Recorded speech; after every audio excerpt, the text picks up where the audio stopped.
नमस्कार, आप देख रहे हैं राष्ट्रीय प्रस्तावना और मैं हूं आपके साथ ज्योतिका। आइए रुक करते हैं फटाफट खबरों की ओर। यह चुनाव विकास, नौकरी और सुशासन की कहानी लगता है, मगर जमीन पे पैर रखते ही एहसास होता है कि इस बार की राजनीति 3 धाराओं में बह रही है। जाति की अदृश्य रेखा, युवा वर्ग की बेचैनी और महिलाओं की साइलेंट वफादारी।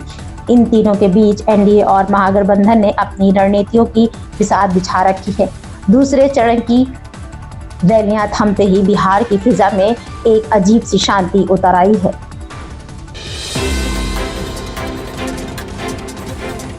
पश्चिम बंगाल विधानसभा में नेता प्रतिपक्ष और भाजपा विधायक शुभेंदु अधिकारी ने आगामी विधानसभा चुनाव को लेकर बड़ा बयान देते हुए कहा कि अगर 2026 के विधानसभा चुनावों में भाजपा सत्ता में आती है तो टाटा ग्रुप को फिर से राज्य में निवेश के लिए वापस लाया जाएगा।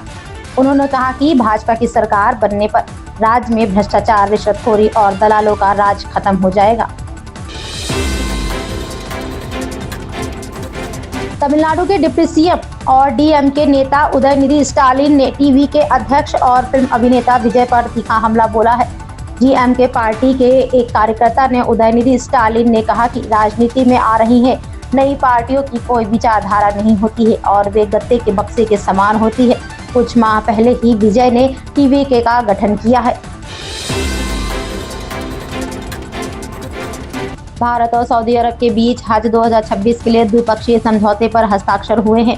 केंद्रीय मंत्री किरण रिजिजू ने बताया कि भारतीय हज कोटा 1,75,025 तय किया गया है। साथ ही किरण रिजिजू ने जोदाह और ताइफ में हज और उम्रा से जुड़ी सुविधाओं का निरीक्षण किया। केंद्रीय अल्पसंख्यक कार्य मंत्री किरण रिजिजू ने सऊदी अरब में जोदाह में 2026 के लिए द्विपक्षीय हज समझौते पर हस्ताक्षर किए। कांग्रेस नेता राहुल गांधी ने रविवार को सरकार पर निशाना साधा और पूछा कि साफ हवा की मांग करने वाले नागरिकों के साथ अपराधियों जैसा व्यवहार क्यों किया जा रहा है। दिल्ली में लगातार चौथे दिन हवा बेहद खराब श्रेणी में है। ऐसे में लोगों ने सरकार से प्रदूषण पर सख्त कदम उठाने के लिए मांग करते हुए इंडिया गेट की तरफ मार्च किया। राष्ट्रीय स्वयं सेवा संघ प्रमुख मोहन भागवत ने रविवार को स्पष्ट किया कि संघ में हिस्सा लेने के लिए किसी भी धर्म के लोग, चाहे वह मुस्लिम हो या ईसाई, शामिल हो सकते हैं, लेकिन उन्हें संघ के आते समय अपनी धार्मिक अलग पहचान को पीछे रखना होगा और हिंदू समाज के सदस्य के रूप में आना होगा। भागवत ने कहा कि संघ में कोई ब्राह्मण विशेष नहीं है, कोई जाति विशेष नहीं है, मुस्लिम या ईसाई भी नहीं। संघ केवल हिंदुओं के लिए है, लेकिन जो भी संघ में आए वह भारत माता का बेटा बनकर आए। अब की विशेषता स्वागत योग्य है, लेकिन संघ में वह अलग रखनी होगी। अखिलेश यादव ने घुसपैठियों के मुद्दे पर भाजपा पर पाखंड का आरोप लगाते हुए तीखा हमला बोला है। उन्होंने सवाल किया है कि 11 साल में केंद्र में सत्ता में रहने के बाद भाजपा अपनी ही सरकार पर घुसपैठियों को भेजने का आरोप कैसे लगा सकती है।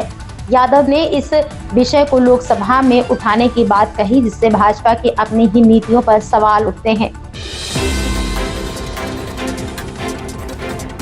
राव रेवेन्यू कोर्ट ने लालू प्रसाद यादव और अन्य के खिलाफ लैंड फॉर जॉब घोटाला मामले में आरोप तय करने के अपने फैसले को 4 दिसंबर तक के लिए टाल दिया है। सीबीआई ने इस भ्रष्टाचार मामले में पूर्व रेल मंत्री लालू यादव, राबड़ी देवी, तेजस्वी यादव सहित अन्य के खिलाफ आरोप पत्र दाखिल किए हैं, जबकि बचाव पक्ष ने आरोपों को राजनीति से प्रेरित बताया है।